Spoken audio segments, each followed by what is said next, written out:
and welcome to Jude, the podcast. I'm David Jude. I'm your host for the show. With me, as always, is Stacy. Hi, baby. How are you? I'm doing well. How is everybody? Yeah, doing good. This episode, we're going to continue our look into the series of life of a private investigator and talk about some funner things I think we've done with some of the work that we've had. Criminal was a little heavy, so let's do the fun, silly stuff. These are our kind of a quick cash fill in, get her done kind of thing. Yeah. So today we're going to talk about surveillance. Yeah. So, we talked about criminal defense on a previous episode, and there's no way around it. That's just a heavy topic. And gosh, we could do a lot of things with that topic, but that was a heavy topic. And we thought this time around, let's do something a little bit lighter, and then tell some more funny stories, I think, on us and regarding surveillance. Yeah. So, I think you either love it or you hate it. So like you've got some associates that love it. Yeah. We do not prefer it. I don't. No. It is not our cup of tea, but we will do it if we have to. And the funny thing is when you tell people that you're a private investigator, this is exactly what they think, right? They're like, I'm waiting on your trench coat and your fedora hat and super sleuth. Yep.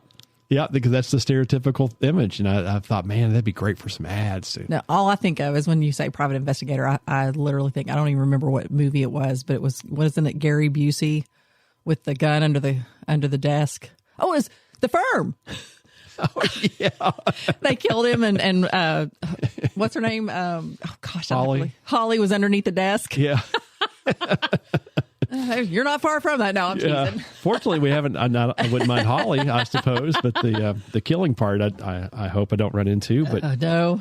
But when when you tell people you're a private investigator, it just seems like that's the first place they go is the stereotypical image of surveillance and cheating spouses and those type of things. And maybe I'm wrong, but that's just how I feel. Holly Hunter.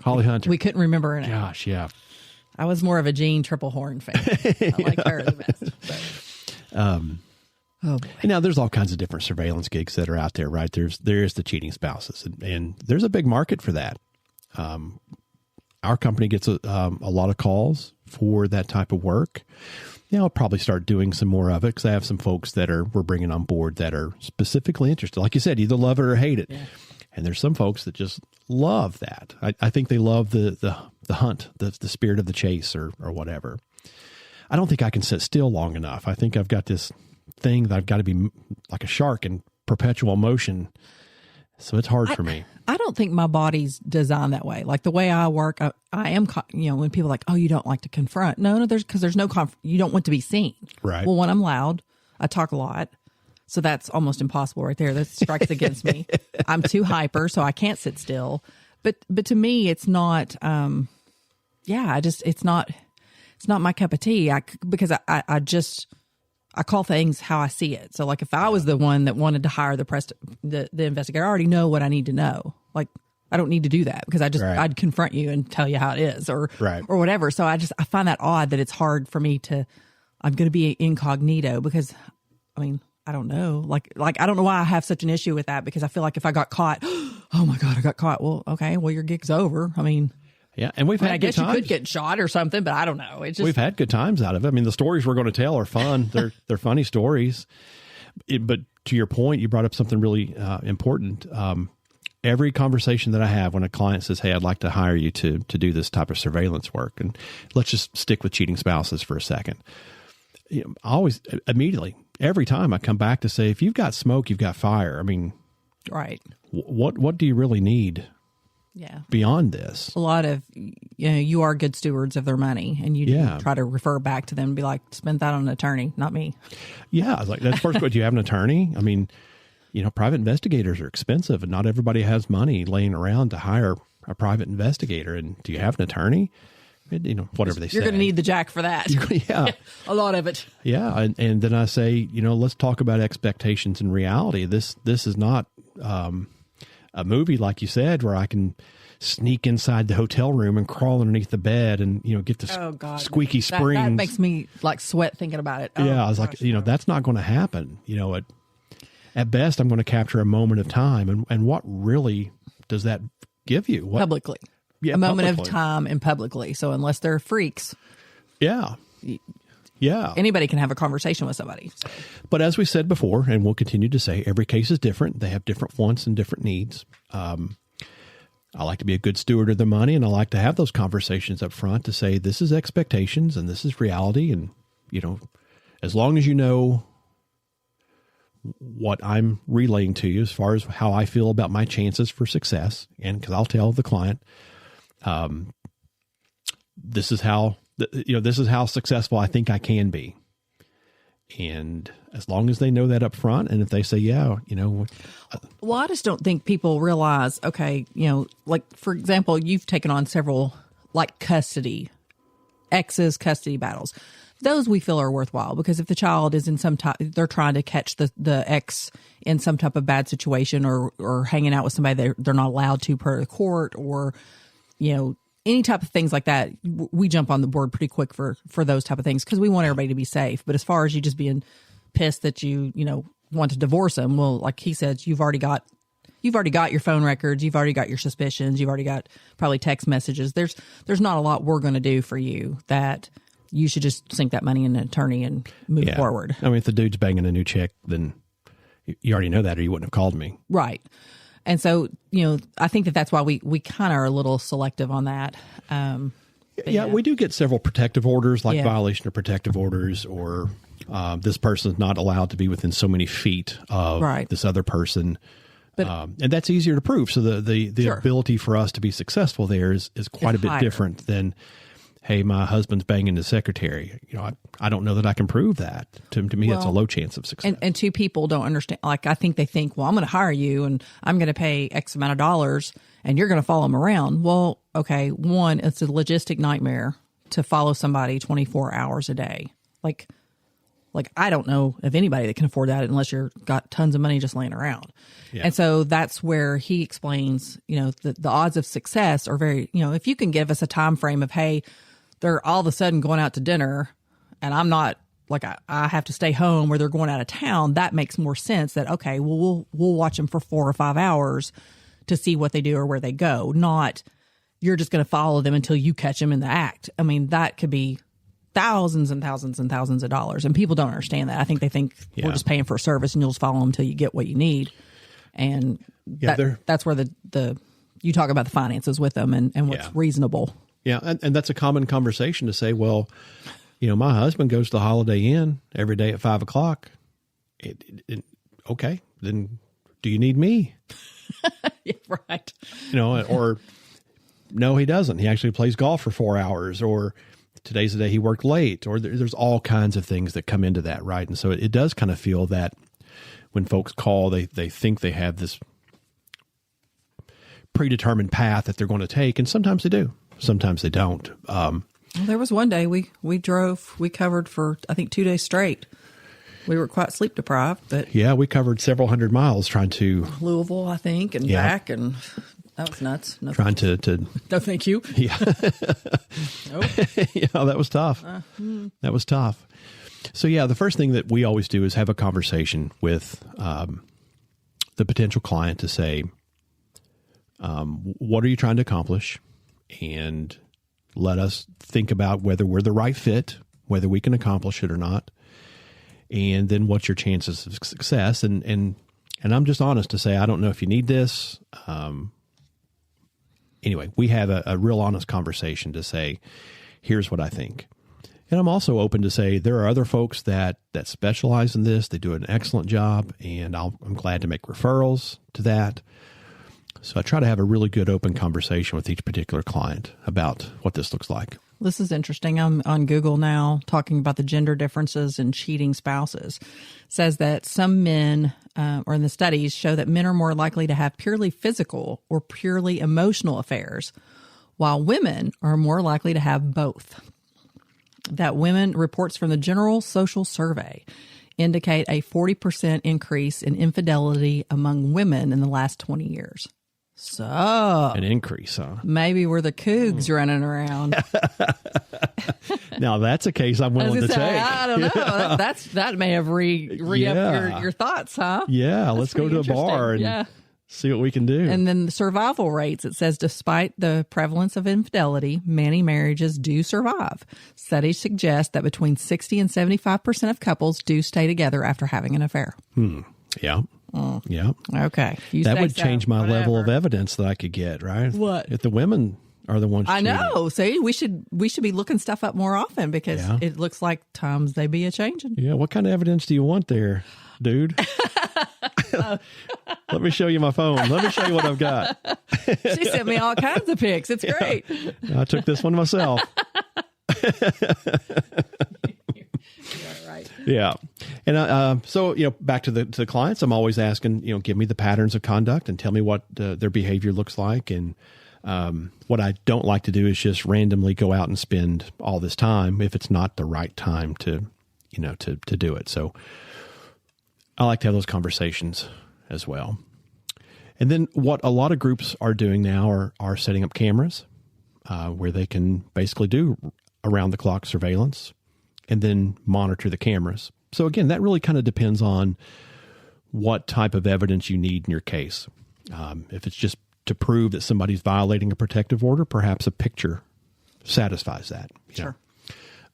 Setting a camera outside of a guy's office may not capture what you need. So it's important that if you're thinking of hiring a private investigator for surveillance, that you have these conversations. Well, and then let's go to the safety aspect of it and invasion of privacy aspect of things. You might want to talk about that, like, because people love to get into car tags, or not car tags. What is it? Air tags. Yeah, on trackers. And trackers, as well as, you can't put up, you can't, I don't know what I'm trying to say. You can't put up a camera inside their bedroom, like you can't do that. They could probably do it, but we don't want anything to do with that. Yeah, that's a great point. Like we want nothing to do with that, and we won't. So in Kentucky, it's illegal to use vehicle trackers on vehicles that are not yours. So if you're the registered owner of the vehicle, meaning, our cars are out front, we can go put car trackers on our cars right now, and we can do that. That's legal to do.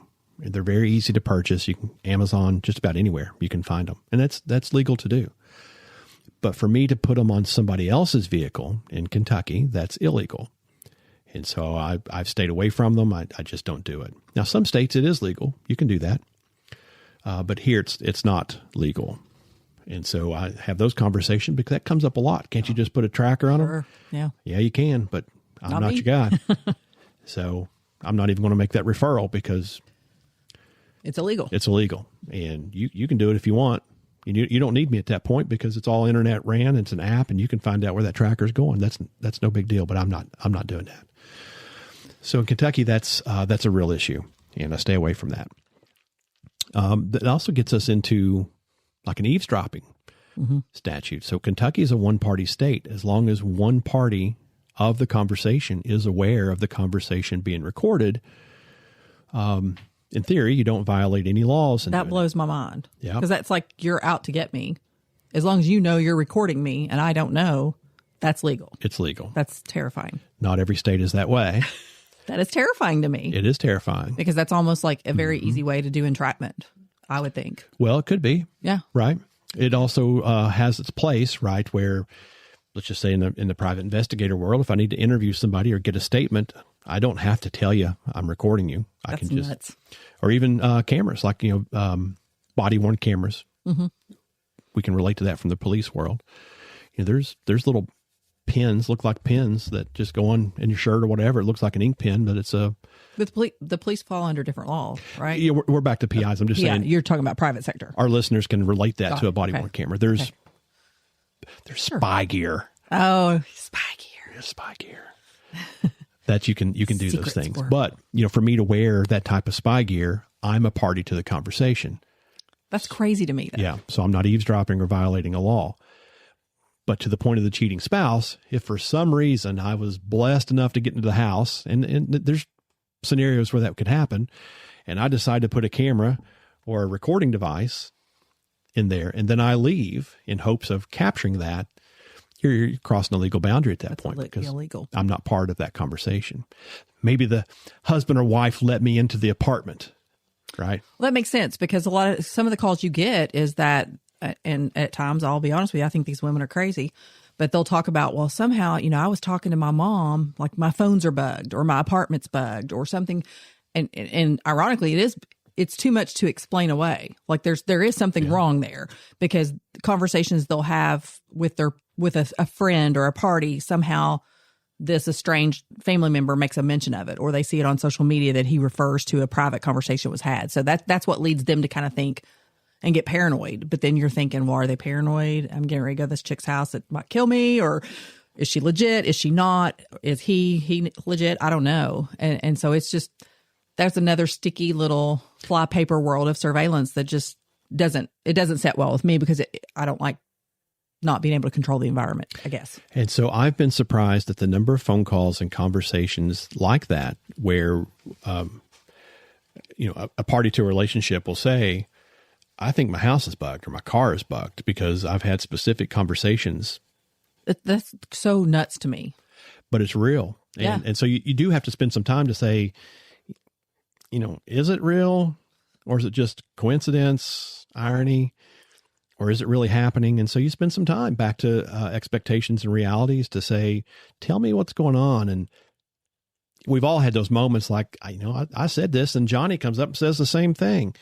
Doesn't mean Johnny's spying on me, but then again, maybe. And in some of these custodial issues with kids or divorce things that are happening, it's certainly possible. There's a lot of that goes on, I think. There's a lot of that goes on. It's really sad. And those devices are also very easy to obtain and to purchase, and Amazon will have it here tomorrow. And next thing you know, I can plant something in your car and I'm listening to every phone call that you have and all those things. And it seems so tinfoil hat or far-fetched, but it's not. It's very real.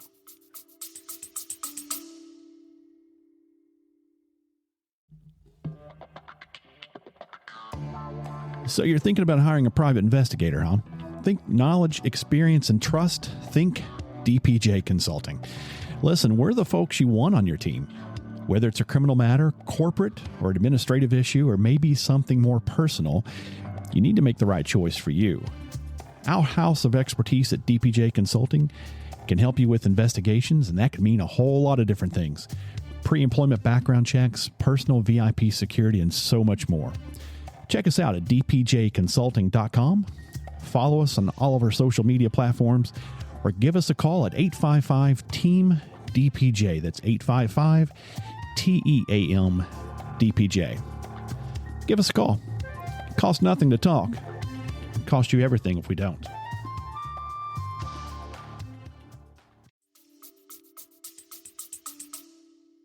I think on a personal level, I just don't understand why people care that much. Like if you've moved on, then I'd move on. Of course we're Matt and Jeff. We've been together too long. That's probably why we say that. Yeah. But I just find that odd that somebody has such a control issue that they do that. But yeah, a lot of your calls are that way. And then sometimes you get into business settlements, business processes where, one partner may be trying to separate from another partner and they feel that the other guy is bugging the office. And sure. This PI world goes, like we said before, this blue sky theory, it fits, and so the surveillance world does have its place and it does have its challenges. And there are some things like that are really happening. So sometimes those are a challenge to work through, and you have to spend time with the client saying, all right, what's going on? What's really going on? What's your motive? What are you looking to accomplish? I think for being the wife of you, I think that's one of the reasons I don't really like it, is just because I feel like it puts you back out in the street again, that it could be a really quick, volatile situation where when you're a fact investigator, you're just talking to people who want to talk. If they don't want to tell you to, go pound pavement, you leave. Yeah. And they're either interested in helping the client out of their situation or they're not. And so it's very rarely hostile because you're not there doing anything other than just trying to get information. Where I think a surveillance issue is if you were to get caught and it truly is a hothead or somebody that's got domestic issues. Like, I don't like that environment. And so I think that's why I'm so fearful when you do those type of things, because it just makes me think of you being back on the street again. Yeah. Yeah. They're different for sure. And it just depends on the particular case and what that particular client wants. And, they're just different for sure. So, but they're fun. Some of them are. Go ahead and tell us about them. Yeah, you go right ahead. Yeah, we'll get into a few stories. Just don't tell any that I don't know anything about. Sometimes he surprises me about stuff that's been buried for years ago. And I'm like, oh, I didn't know that story. Yeah, well, I got shot at. I didn't want to tell you. Oh, great. Okay. Some things are best left unsaid. So don't surprise me with anything. 20 or 30 years later. Yeah, I was going to say, truly, 20 to 30 years later, you tell me little things that happen. Yeah. I always talk about one that a colleague of mine, coworker of ours, we ate dinner beside the client. I would die. Yeah. Would die. So in this particular case, and so this is funny that I'll just give you my insight to these things and the stress it creates, right? I'm stressed just thinking about you talking about that. Like I'd be so obvious that I'd be spotted immediately. Like, what is her problem? She's a nut. And I'd be like over there shaking, like, was it Ren and Stimpy? Freaking all out, or Beavis. So, the point of surveillance is not the point, but the goal is not to be found. Oh, God, no. I'd stand right out. No. So in this particular case, it was a husband that called on the wife. I believe that was right. I don't remember. And said that, the wife is doing these things. Oh, yeah. And said, can we... I think that was the only surveillance case I helped you with. Because I don't like them at all. No, you've done another one where we chased the truck through this Louisville and back around. That was that's the one I thought you were talking about. Okay, never mind. Yeah. Right. So in this particular case, I don't remember where she worked, but we went through all the conversation to say, what's their pattern of behavior, and I think it was from a local hospital here or something like that. I forgot where. Oh God, don't say too local. They'll think it's really local, like where we live. It's not. No. It's nearby, but it's not where we live. And so at any rate, it's in Lexington, no right? Names, no locations. No names, no locations. And, she gets off work at this particular time and so you're trying to think about, well, how am I going to follow somebody in Lexington traffic at 5:00 or something? So it presents a lot of challenges for me. Again, we can't use trackers. If you could use the tracker, easy enough. Put a tracker on her car and watch the phone. But in this case, we didn't. And so I had well, in all cases, we don't. Well, in all cases. Yeah. Thanks for saying that. Yeah, no. Yes, no. So we had, I think there was 3 of us working this particular case. It was a colleague of mine, of ours. Sorry. He and I went to dinner together, separate cars. And then Stacy was in... I was so proud of myself. Another location where, the saying, a rabbit will always return to its hole. That's how you catch a rabbit. Cover the hole, the rabbit will come back. You got it. This is where she's staying, and this is probably what she's going to do. And so you were on this is what she might do, and I was on standby for this is probably where she's staying. Yeah. That makes it easier. Yeah, and the foreshadowing is we didn't think she would come back to where she's supposed to be staying, but she did. And so anyway, a colleague and I, we located her, and she met a friend, just a friend, and had dinner. And so my colleague and I were like, well, what do we do now? I was like, I guess we go have dinner. Because you want to see who she, and it's a public place, so you're allowed to get in there, and you want to see maybe she's meeting the boyfriend inside of there, and you kind of maybe a girlfriend, you don't know. And so we thought, well, let's go have dinner. Well, that creates its own issues, right? Because you can't dine and dash. We don't want to dine and dash. You don't want to lose the client. And 2 of my team now, including myself, are inside the restaurant. She leaves, and you're still waiting on your check. They're on break. So for this case, I've done that twice. So we ordered dinner. There's got to be a different route here. It makes you start thinking that, right? And so when the waitress, we've all gone to restaurants, we know the formula. You eat, and they bring you the check, and sometimes you have to wait 15 minutes to pay or whatever. So this time when we got our dinners, like, we want to go on to settle up with you, and you kind of get the what? It's like, yeah, we'll go on and pay because we may have to leave here in a second. And so we did.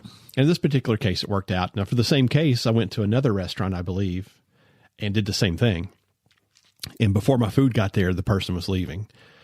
And so it was kind of in this weird spot. They're like, hey, we got your food. Because I ordered it to go. Oh, I was like, screw it. Just sit and enjoy it. You lost them. It is what it is. So I ordered it to Give go. them a credit and move on. It was coming to the table as I needed to leave. And I thought, that's fine. But I was going to sit at the table and eat my to-go box inside this restaurant, which, again, is its own suspicion. And you would stand out. Yeah, well, like you would stand out. Like, what is his problem? Is he germaphobe or what? But then I was by myself, right? So you have to start thinking these things through. And at any rate, so back to the original. We ate dinner pretty daggone close to the target. I mean, almost right beside her. And so that's just kind of fun in a way, because you're like, oh my gosh, I'd have a heart attack. Can't believe I'm doing that. But we did. Fortunately, they had drinks and the whole dinner, and we were able to finish up, and we finished up about the same time. And sure enough, she hopped in the car, and we thought, okay, she's on her way to do whatever it is she's going to do. And Chip and I, who had portable radios, we ditched the portable radios. Like, we got phones. Why don't we just talk on the phone? Why do we have to use the portable radios? So we started talking on the phone. Oh my God. Y'all probably look like a hot mess. Probably. Because I was in like a next town over. I wasn't even anywhere other than cell phone. That's it. So I just hung out. Yeah. You're 20, 30 miles away, I guess. So at any rate, we did know some other locations where she may be going, because in Lexington traffic, it was hard to keep up with all the red lights and turns and whatever else. And so in this case, we were lucky because we had multiple people working, multiple cars, and you can do different things with surveillance that way. But then think about that from a business standpoint and logistics standpoint, that's 3 salaries. And so for a steward of your money, because the trackers are illegal, because these things are illegal, it's not, in my opinion, it's not worth it, or we take a hit because now we're paying 3 people salaries to do what one job's been hired to do. Does that make sense? Yeah, it does. So we have those conversations to say, I may have to use multiple people. And so what we think our normal hourly rate is not going to hold up, because you're taking a loss. Yeah. I mean, this is what we're doing. And the client has to say, yeah, I'm good with it, or whatever. So in this particular case, I think we were able to get her to a subdivision in town in Lexington, and that subdivision is huge, with an multiple entrances, multiple exits. It's not a true easy in and out. No, and then at the same time, you don't want to follow the car so close that you become obvious that you're following. So it's like you see on TV at that point. You got a cat and mouse, and women are different. I mean, they pay attention to that stuff. Like I notice if a car follows me, I'll just make a stupid turn just to. I mean, I guess that's the law enforcement wife or something. I mean, so women are a little more observant of that type of thing. Yeah. Their surroundings. So anyway, we lost her in the neighborhood, and I thought, man, we were doing so good. This was so fun. And we said, okay. So I think I called you to say, hey, listen, we don't have her anymore, and there are multiple exits, and that exit could lead to where you were at. Which is awesome, because you as a former law enforcement, you knew how the roads connected. I would have never put those together. Well, she could be going to this place, or she could be going to this town or this town because of the road she's on. And I was like, okay, all right, I'll go sit at the Shell. Well, and from our point of view, she could have pulled into the boyfriend's home, parked her car in the garage, and you'd have never known. Yeah, the thing we're actually supposed to capture. We missed. Yeah, we had dinner together, but I missed her banging the boyfriend and parking the car in the garage. So, from a business point of view, it put you in a weird spot to say that's what you hired me to do, and I missed it. But at any rate, she ended up showing back up to where you were. Yeah, so I'm like stationed at the Shell station, and then after he calls me and tells me that he's lost her, of course I have to pee, right? But I laughed because I remember taking a picture and posting it like on Instagram or something, that my stakeout food was Funyuns, Snickers, and Sweet Tarts, and a Diet Coke. Well, by the time she starts heading my way, I've got to pee. Yeah. So it was just a mess. But yeah, it was a mess. It was a mess. So that was kind of fun. I don't think we ever captured anything other than point A to point B. No, but I was headed home and turned around and passed her.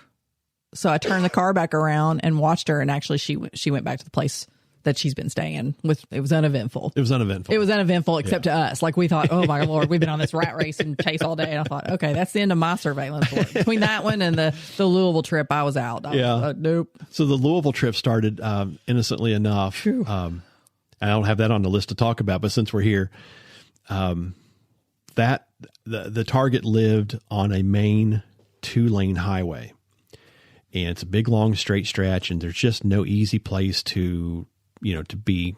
You can't pull off. You can't pull off and be concealed and hide and then do however long the surveillance needs to be. Meanwhile, the cows are going, looking at you. And then where this is also female too. Yeah. So where the man said, we should collect that data. Yeah. I think they have been female cases. Yeah. A lot of them we've done. Where he said she would be going, there were 2 different ways to go that way. Basically, you can go south and go this way, which would make sense. Or you could go north and go that way, which also. That's 4 female cases. Makes sense. We should look at those stats. Yeah, we closer. should maybe look That's at those 4. stats. Yeah. Okay. There's something in there. I know. So we couldn't sit on the house. At least we didn't feel we could and be and we couldn't. I mean, we would have been like, somebody would have thought we had a flat tire. You're just obvious. Like it was so out in the open.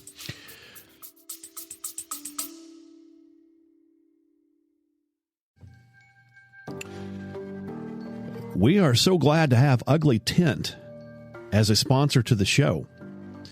My longtime friend Kenny Dietrich is a subject matter expert in modern survival, bushcrafting, and preparedness. As he challenges on the show, be prepared for the disaster most likely to happen to you. But let me tell you, Ugly Tent is so much more than just disaster preparedness. You need to check out the website at uglytent.com. That's UGLYTENT.com for a complete list of their products, their classes, and all the services that Kenny offers. There's a lot that I think you'll find interesting at uglytent.com. Again, just a neat place to go. So whether it's for camping, maybe it's a hike, maybe it's just trying to be in the outdoors for a little bit, uglytent.com is filled with the products and the services that you want. Not to mention you have a true expert as a resource for you. Listen, while you're there, use the promo code JUDE, that's lowercase JUDE, and that code will get you 10% off your total purchase. That's a pretty good deal for some really cool stuff. Anyway, check out Kenny at uglytent.com.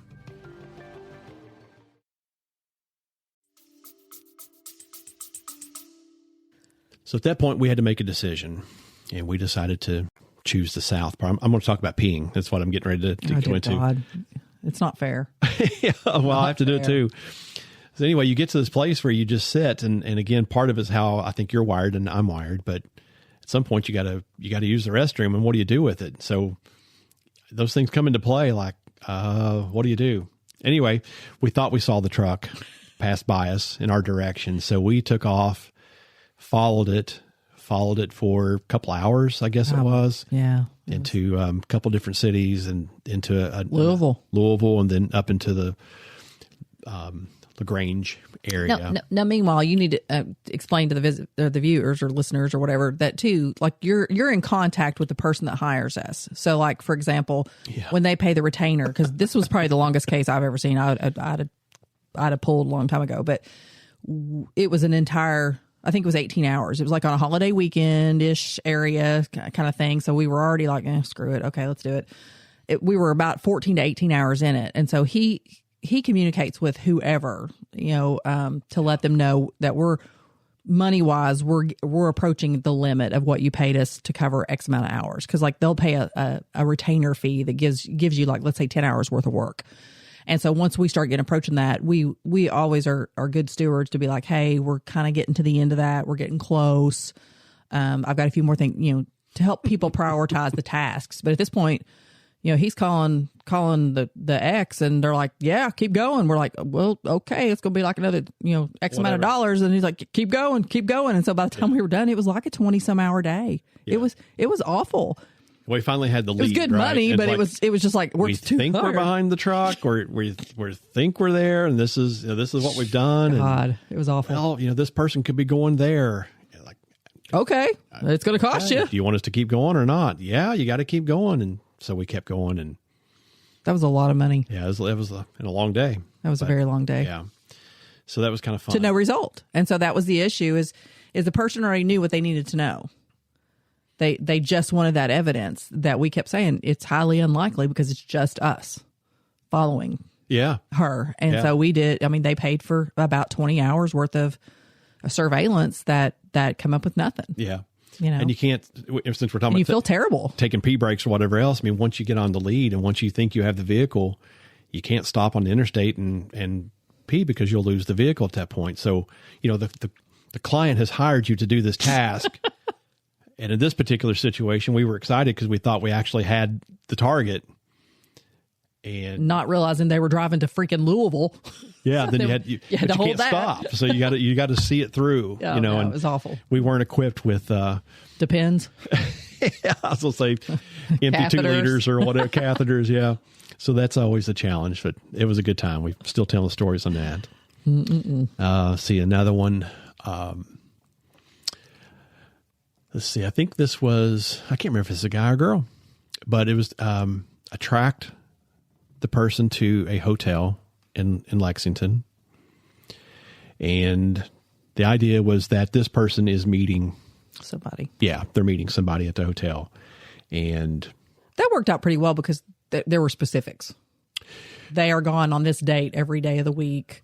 Yeah. This time, this is when they eat dinner. Like that was a little bit more successful, I think, for you. Yeah, it was. At least I had them going to a hotel when, that family could say there's no legitimate purpose for my significant other going to a hotel on a random day at 5:00 or something like that. Right. So there is some value there, right? Mm-hmm. And I've heard stories of people renting hotel rooms and, getting in the same floor or across the hall and being able to set up cameras and really? Mm-hmm. Oh, yeah. Lord, no. Yeah. Now we've not done that. We're not going to do that. Yeah. No. Yeah. So anyway, as long as you're recording them. Yeah. Like, no. Yeah. So, some folks have had success with that, but at any rate, we at least got them to the hotel. Well, as I'm going out I've got my camera with me and my big lens, and do you look like a tourist? I'm sure. It's a back. What you doing down at Rupp Arena with a big old camera? Yeah. Yeah. So this particular location had like a big backyard. There's a parking lot, in the back of the hotel, which was nice because it was a big parking lot and plenty of cars and you could blend in. But my job, since I had them there, was to see if I could catch them in the room. And so I had my cameras and I was ready, but I was trying to, get behind things because I'm a big dude and you just can't stand in a grass field with a big Andre telephoto camera pointing at a hotel room, right? So it's suspicious in its own, and I don't want that to happen. So you're looking for ways that you're not blowing your cover, right? Well, I walk past while I'm in the field, and I look up in the second floor, and I swear I see a couple having sex with the window open. Probably their thing, right? That's probably what they wanted to do. Well, I had to keep walking because I wanted to get out of the grass courtyard, and I was trying to find. It was not the people I was following. I was trying to find somebody else. But at the same time, you're like, what did I just see? And I wanted so bad to back up and just look in the window or, take a picture maybe. Then you'll be in the peeping Tom. Yeah. Suspicious subject in the courtyard. So I missed my opportunity with that. Gray-haired Andre. Yeah, so I thought, nope, no matter. You may want to go back, but you got to stay focused on what you're doing. So, yeah, so you see some weird stuff from time to time. Crazy. Yeah, that was kind of funny. Yeah. Then I see one other story that caused me some issues. Another cheating spouse type of thing. This was the man allegedly doing the cheating. And this was in downtown Lexington, which is what I'll say. And so it was hard to get a vantage point. Now, in downtown, you can blend in pretty easily. Parking's everywhere, and you can get out and go do your thing. And you can look like every other citizen, so that part's pretty easy. But to get a vantage point of where this was happening, it was difficult because it's a multi-story structure, as you can imagine, downtown a city. But I found another public space that was open. And so I had two choices. I could stay on the street and just kind of float around the area. And after so long, that becomes suspicious, at least in my opinion, right? Because there's restaurants and people coming in, and you can only stand around in that area for so long. Maybe next time you just do the shopping cart homeless look. You'd be all right. Yeah, I probably would have. I'd say you'd have blended in better. Maybe had better luck doing that. But I was trying to go back and forth to say, okay, I'll stand around for a little bit, walk around, and really just kind of give the appearance of I'm just kind of hanging out. And then from time to time, I wanted to go into this other public space where I had a better vantage point of where this was happening. And so you never know, what am I looking for? What am I trying to do? And again, I'm in constant contact with the client. But at any rate, when I was inside the other public venue, the target came out of where he was at. Well, I'm stuck at this point, right? Because that's the person I'm supposed to follow. But I'm inside and he's trucking down the road, and you're up on top of the balcony overlooking. Yeah. Oh. Exactly. And you're done. So I was like, oh, my God. Where's my second person? I was by myself. And so, you're happy that you see the target, but sometimes you got to make decisions. Where's the most advantageous place for me to go? And sometimes you just miss. So in that case, I missed. And so I spent like the next hour and a half going to every restaurant and every bar in the downtown area, which is its own thing, right? That you pop in, it's like, hey, I'm here to look for Johnny. And care if I look around your bar really quick, see if my friend's here? Well, no, do your thing. Never did find him. Went to 10, 15 restaurants or more and bars. Never did find him. So anyway. He trucked down the street and got him an Uber. It was gone. Yeah. And it was super cold, so it's like, he's got to be somewhere. So I'm calling the client back. It's like, hey, what's the favorite restaurants and where else would he go? And, she would tell me, and I was like, well, I've looked, but, I'm not finding him. Which only... Maybe he was a detective himself and he was onto you. Maybe so. Maybe. Which only facilitates the concept of why she hired me in the first place. Right. Right? Well, if he's not at this place or this place, he's got to be somewhere else. Like, well, how am I going to know if he's in the Marriott or the... I'm not, Right. I can go look, but... Right. Anyway, I hung around at the place he was going to return to. I hung around there for a long time, and finally I was like, listen, I'm going to call it a night because I don't know if he's coming back or not. I don't know what to do with that. Now, that same case, I also ate dinner beside him on one particular night. That's insane. Yeah.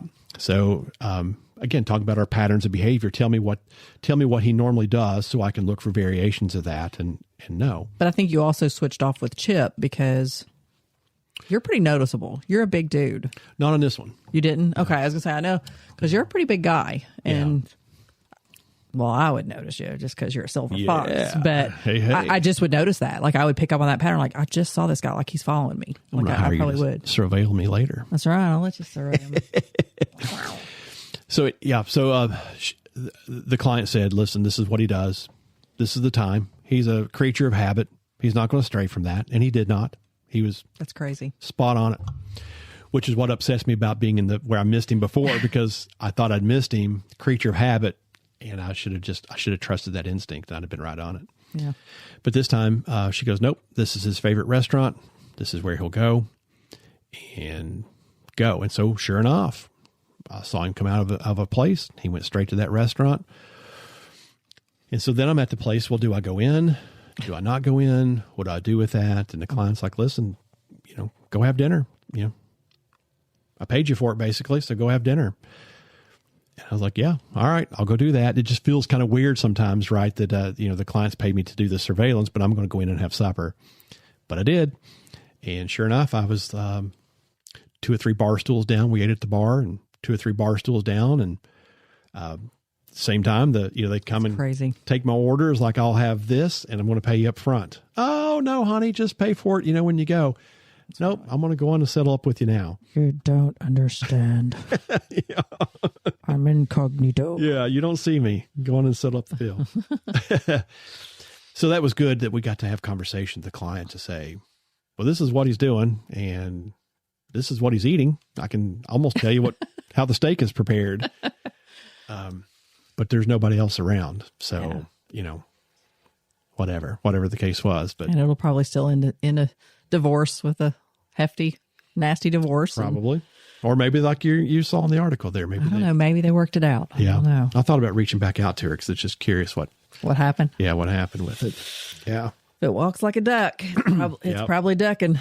See, on our paper, I've got trash pools written down. So we've done that some for some of our surveillance gigs. I just think that's odd. I think a trash pool is really odd and such an invasion of privacy, but it's legal apparently once it's pulled to the curb. Isn't it? Is that correct? Yeah. Once the trash is put out, I don't know the exact verbiage and I'm sure I mess it up, but once it's on the curb, that's basically public space. Yeah. And so once it's there, then you can come in and collect the trash if you need to. Now, if it's not on the curb, like everybody keeps their trash cans at the house. Now there's some people that will go get it, but no, that's trespassing on private property. And so we're clear about that up front. We won't do that. But we have done trash pulls several times, and that's interesting in its own respect, right? So like the one that I recall, like I know you've done them, and I like I said, that none of this is my cup of tea at all, anyway. But the one you did, I did. I think that this is what's important for you to explain even to the client, that they may or may not get what they want, and it doesn't really matter. Like the result you get may not help them in court. This one was regarding paternity, or what is it called? Like in the divorce, who gets the kid? Yeah. Custody battle. And the ex was accusing the other person that had custody of sedating the child, like drugging or sedating the child, which would be criminal. So that they could party and so they could have a new relationship. Right. And so that. And then excessive alcohol use too. Of course, we're going to, we want to help those people either prove or disprove. But even if you got the smoking gun out of the trash of children's NyQuil and Benadryl and all this other stuff, it's circumstantial. Mm-hmm. It doesn't matter. And so if you already feel it, there's a reason you feel it. Yeah. You just can't prove it. And even if we got the evidence, that's not really something, I don't know. It was a gray area, but that's the one I remember because it went in my car, I think. So right. They're out there in like 2-degree weather, opening trash bags with crap they put in the back of my bus. And so there's, Lord, a lot of logistics have to go into that, right? To say, do you have a truck? Do you have what do you have? What are you going to put potentially leaky garbage in? And then, in this particular case, Chip and I waited till about 3 a.m. Oh my gosh, no. So we changed our schedule to think, well, everybody's going to be asleep in the neighborhood. How can we come into the neighborhood? You had to learn when the trash day is because that varies by the neighborhood. And then hope that seems like I'm running out the morning of trash, to put the things out, but you don't even know if they're going to have their trash on the curb. No, but then I don't know how you all get around Ring cameras. You don't. And to me, I'd be like trying to cap you in the rear end as you're running off, because like that's so suspicious. And so I wouldn't want you on my property. So we did some pre-surveillance in that neighborhood to drive around and walk around to look at it to say, it looks like there's Ring cameras on everywhere. These houses, whatever. And there was a police officer lived in this cul-de-sac. So there's a lot of things that go into play there. That could get you hurt real quick. Well, it could, but it's also legal, right? I'm not violating a law. I may be violating somebody's standards that they don't like. I wouldn't like it. I wouldn't like it either. Yeah, I'd be very upset about it. But that's why it costs a lot of money to have a private investigator, and that's why you want people to understand this. Or maybe not. Maybe you want the dummy that just goes up and grabs it. I don't know. But anyway, we put a lot of thought into it, and so you do a trash pull, which again, law enforcement does that every day. Not all of them, but that's a common thing. And so this particular client said we had these concerns of sedating a child and excessive alcohol use by one of the parents. And can you prove that? Like, well, I don't know if I can prove that or not. I'm glad to go. Empty bottles. That's about all you can say. But how can you prove that's not been sitting around in the? But I think you counted them, didn't you? Well, we did. It was a lot of bottles. It was a lot of bottles, but you can't say that she didn't have a party or friends were over or that took her 8 months on that particular trash pull. That's 8 months worth of booze. Yeah. So as we say, we're not the attorneys. I can't assign value to that. I'll do the work. I'm glad to do the work. Before you spend a lot of money on me, I want you to realize I don't know if this is of value to you or not. Or even the attorneys. You should have an attorney first and then let the attorney decide if this is of value. Correct. I don't care to do the work, but I don't really want to take your money if it's not going to add value to your case somewhere. I just don't operate that way. And so again, expectations and realities, good steward of money, trying to build trust with the client to say, I want you to consider these things before you say, yes, let's do it. So I have good conversations up front. And in these cases, like, yeah, I'd rather try and fail than to not try at all. Sure. Yeah, I agree. Let's do it. And so anyway, you pull the trash. And it's a weird, if you've done, probably most people haven't done that. No, they haven't. It's a weird feeling to go do that. And then what we've done in the past, just wait till the next day and then come back. As it sits stewing in the back of your Buick. I think SUV. I took it out. I actually give you credit. Yes, you did. They were behind my Buick. Yeah. I walked out and was like, oh, there's 3 bags of trash here. That's lovely. And then we go through and you process it and, see what you can find. So anyway, there's evidence pieces there, there's things that you have to establish in order to make that case. For example, does the person actually live there? Did we pull the right trash? Yeah. That would be important, right? Yeah. Before an attorney goes after somebody. So you have to find something. There's a systemic process to go through to make sure that you're doing this correctly. But anyway, those are kind of fun things with surveillance. So moral of the story is douse all your stuff in the stinkiest trash you can so that you really, really stick it to the PI when they come and pull your stuff at 3 a.m. Yeah. Whew. Yeah, it's been fun. Like, hey, I'd love to do that work. Great. Yeah, you go right ahead. Go on, put a set of gloves on that break when you stick them on. Stick your hand in the dirty diaper that comes out of the top of that trash bag. All 3 trash bags, by the way. Yeah. But we were doing it for a good cause. Yeah, that's right. So surveillance is a big fun, can be fun. Typically, I haven't enjoyed it. I don't do a whole lot of it. I think from the business point of view, we'll start doing more of it. Well, just because you have people coming on board that enjoy that. We're starting to bring people on board that said, heck yeah, that sounds like awesome. I don't want to do the murders. You kidding? I'd rather follow people around. Great. Do I have some jobs for you? Yeah. So we'll start doing some more of that, I think. But there's a market for it, and we're up for it. It gets its own challenges, own stories. Yeah. What else you got? Do you have anything else? No, I pretty much steer clear of this one. So I like to help do the medical side of things and medical mal and criminal cases, but you can keep that survey. I'll survey my birds out on the bird feeder. That's about it. Yeah, we didn't even talk about like workers' comp and insurance stuff. I mean, there is actually a big market for surveillance in the PI world. Very much so. Yeah. A little bit. That wouldn't bother me. Like you've done several cases like that. Like I just worry about the domestic violence situation because that can get really volatile really quick. Yeah. It's very unpredictable where workman's comp, I think that one of the very first cases you had was a farm worker that had claimed for over a year workman's comp, and the farm owner was trying to come and say, he's costing me a fortune because I know he's working somewhere else. And so he was double dipping cash under the table or something like that. We followed him. I even followed him for a little while. Yeah. That didn't scare me because that was just literally if I could catch him doing anything. But people really do pay for. Yeah, there's a big market. If you're on disability for, your back injury, then you can't be out, doing fences, and you can't be out doing a bunch of, so that they do hire people for those. So, I mean, people need to realize that's legit. It is legit. Yeah. It's a big market. We've had fun on the show just talking about cheating spouse type stuff and sharing some funny stories, but that is a big market. It's a huge market, and which is why a lot of PIs specialize in that because there's some money to be made in that. Let's call it workers' comp and that type of surveillance type of world. So there's a big place for it. Well, then you also have we don't have his permission to talk about it, but he does all the phone data.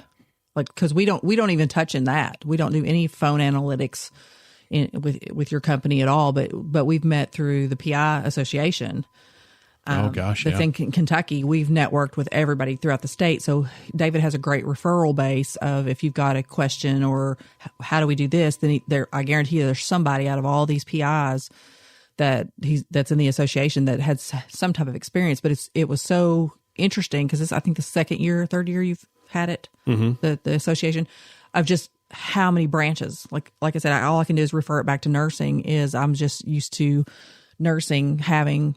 There's at least 30 different types of jobs you can do in nursing that are completely unrelated, And so in the PI world, it seems that way. You have your workers' comp, you have like the loss prevention, you have, and then like this one guy, he does all the phone. Like he can figure out the bouncing of the towers. He can look through your iPhone, all that stuff, and get that stuff. Now I'm sure like the police have that, but we just don't specialize in that. But it's just so interesting to me that. And it's like surveillance type stuff. Yeah, like I keep saying, that blue sky theory. It's crazy. It fits. You just have to figure out where it fits and if you fit for that particular job. But it's out there. And we've not even touched on like the IT security side of like IT. What is it? Oh shoot! What's the word I'm thinking of? And accounting, and then the IT. I don't know what I'm trying to think of is what the name of it is. It's like when you specialize in forensics. Oh yeah. Accounting forensics, IT forensics. There's just so much that's out there that you're just like, this is just a fraction. Yeah, that's right. Fraction. Well, we'll do some more episodes on some other stuff in the PI world. Yeah. Maybe get some people to talk to us and share some different fun stories. And anyway, we appreciate you listening. Appreciate the downloads, the likes, the shares. Please share. Yeah. You'll hear our commercial, of course, in this, but to learn more about us and what we do, our website is dpjconsulting.com.